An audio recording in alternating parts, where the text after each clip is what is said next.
Yo, yo, yo, what is going on, COD Familia? It is your boy BN, aka Mr. Kingdom Builder, and today I wanted to touch on something, at least a few things that I think are of interest right now with where we're currently at in kind of the Call of Dragons lifespan. So, a few things we're going to touch on. One, we're going to talk about merger information, which there is some, and we can kind of allude to certain pieces based on the context and the language that's in certain areas within the game.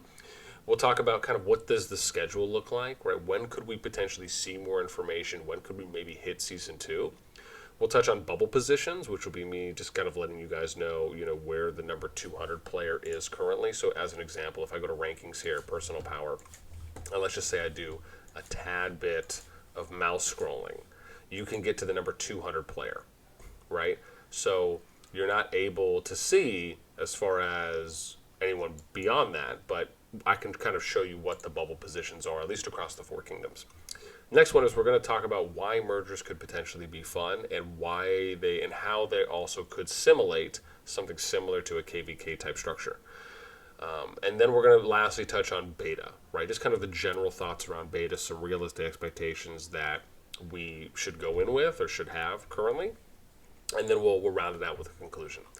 So let's start with the first thing, which is going to be merger information and a potential schedule.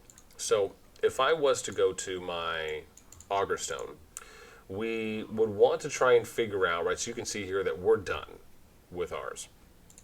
If I go season info, you can see that they added the new phase 3, right, which you have to defeat Firamar, the Fire Dance of the Red Dragon, who lies at the heart of the continent. We can only assume that they're probably going to add those next two behemoths that they talked about, which is the dragon and, oh gosh, one moment, it's going to be over here in rewards, I believe, right, and Magma Daemon. Now, again, we'll have to see how that's going to work because there's not any information on them yet, but one can hypothesize that they're probably going to be in Zone 3 somewhere. Maybe there will be two of the daemons and one of the dragons, right? Because there's three of the necrogiants, so maybe they're going to kind of go with 2-1 and they'll have 6 total, just as a possibility. But based on this, they're going to have to add it in before arguably the seasons can finish unless they decide to do it a different way. But one of the kicker parts here is the first sentence that you're going to see here where it says you must wait for other realms to finish battle before the season can end and you can begin a new one. So the assumption here is that we have to wait for all four of the potential assumption is that maybe we'll have to wait for the 4 current kingdoms to finish their realms before we get to season 2. Now this could go off of a few ways. It could go off of maybe everyone just has to finish Augerstone. Maybe everyone has to finish their seasons, right? So that would be their where am I going here? This would be their Titan's Legacy, right? This is like when you're doing through the seasonal rewards. So you can see here daily, if I click seasons, right, you can see 25 here. So that could be something that we may just have to wait on, right, for arguably if they decide to do a merge. Because it is going to depend on, first off, will they merge 2 kingdoms? Will they merge 3 kingdoms? Or will they kind of just try and keep it even and maybe they'll just do all 4 of the current kingdoms? Maybe that's, and this is the interesting thing here, is maybe that's the reason why they released 3 more kingdoms, right? Because remember, if all they needed was 2 kingdoms to do a merge test with, maybe that's why they didn't just do 2, they did 4. But then you could argue maybe they did it because they wanted to test out 2 versions, right? Maybe they wanted to do Kingdom 1 and 2 and merge, and then 3 and 4 and merge, right? Or they'll do all 4. I think those are the most likely scenarios to happen. But then it becomes, right, and we'll get to this in a minute, right, what could a merge look like? So now let's touch on, and I'm going to tell you right now real quick, right? So if you're curious, right, Kingdom 4 right now is on Lightbearer.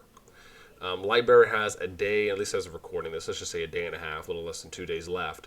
And then you got Motherland's Call and then Alliance Maneuver. So, you're looking at possibly about a week or so until they finish, which is the farthest out kingdom right now, until they finish their Augerstone. If we go to their, and you can't see it on this screen because I have it on another, but if you look at their seasonal, right, they have 29 days left in 18 hours, so almost a month left. I think the hope is that we may hear something as early as here in about 6 to 7 days once Kingdom 4 finishes their Augur Stone, right? That's one checkpoint that we could hear something. Otherwise, the next checkpoint could be a couple weeks from now as we start getting closer to Kingdom 4 finishing their Titan's Legacy, which is this, right? Ours says 25 days, 10 hours. Theirs says 29 days, 18 hours. So, again, it's only, 4 and 8 hours, 4 days, 8 hours difference. So it's not, a big thing. With that in mind, those are kind of the checkpoints we could look out to on when we may hear a little bit more about that. So now let's talk about some bubble positions. So bubble positions right now, at least on the leaderboards, for all of the kingdoms, you have Server 1, who is at, again, this was as of yesterday at around 2:30 p.m. Eastern Time. They were at 7,169,887 for their number 200 player. Server 2 is at 4,959,195, right? So you're looking at about a 2.2 mil difference there from Server 1 200 player to Server 2's 200 player, and then 3 and 4 are actually pretty close. So 3 is 4,418,490, and then Server 4 is 4,371,315. So as of yesterday, between them, you're looking at about a 47,000 power difference. So they're really close. Server 2 obviously has a little bit of a leg up between 2 to 3, where that's at about 539,000 between. So again, you can kind of tell where the clumps are. I just thought that was interesting, just to throw out as a small thing. Now let's talk about why the mergers could potentially be fun. This is the thing to take away, is that we don't really know when the mergers are going to happen, right? Like even now you can see, right? It's still just 4 kingdoms. But the thing here is that we don't know if it's going to be kind of a full merge.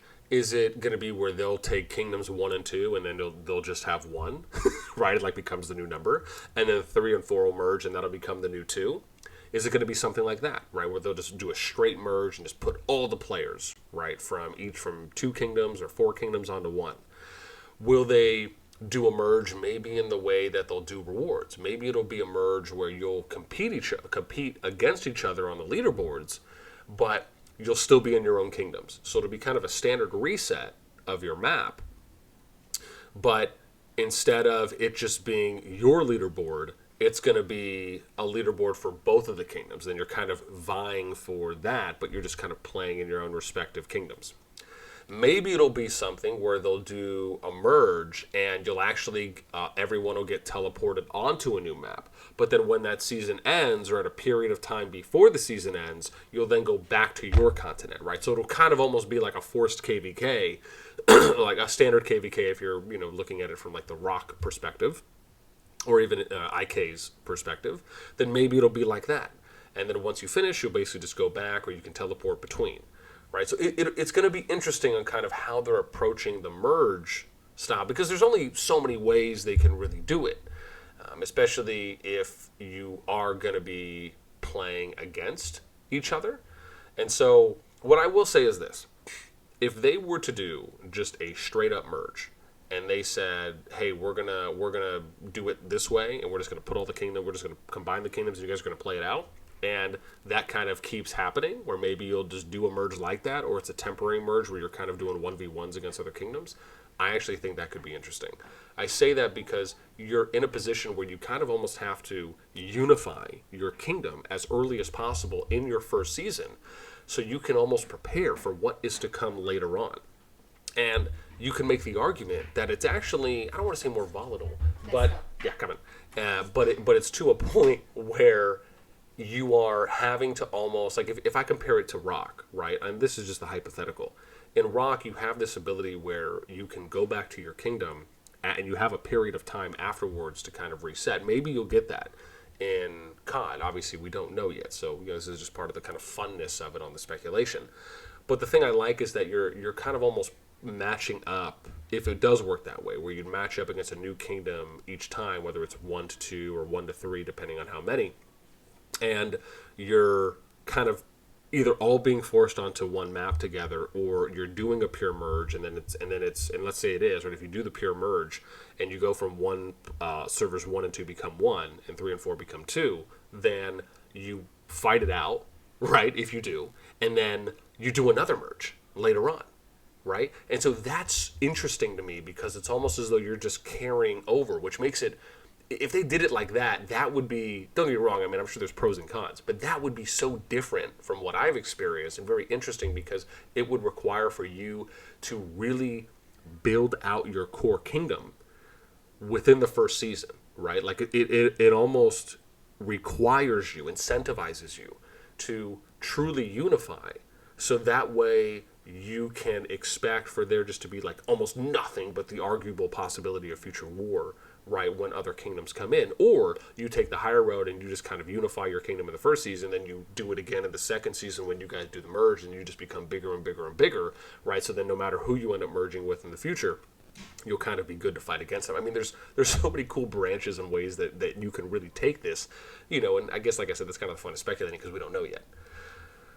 With that in mind, the very last thing I just want to touch on is beta expectations, right? I know that there's bugs and things that are happening and some things that are just kind of unbearable, but I just want people to know that the consistency that we've been seeing from COD so far in the two big updates they've done is they've addressed quite a bit. They've done a few hot fixes. That, to me, is a good positive trend when we look at the potential of where the game is going and how they're addressing. Sure, we'd like for some other things to be done as always sooner, or we'd like for them to do some stuff with the Discord, that many of us, myself included, have been talking about.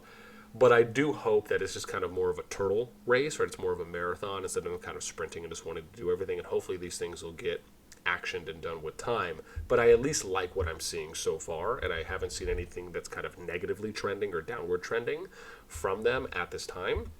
So until then, based on what we're seeing now, I do have good hopes. And so if anything, I would just say, if anything to you, right, patience kind of is the virtue. Until they show you that things are not going to get fixed or they're never going to address anything, right, try and have, I don't want to say blind faith, but try and have a little bit of faith. With that in mind, that is it for me. Again, I'd love to know your guys' thoughts. What do you think the merger ideas could be based on what we've said, based on what we've read? What do you guys think about the number 200 positions with how far away they are, right? Let me know anything and everything in those comments down below. That's it for me. As always, until next time, I'll catch you later.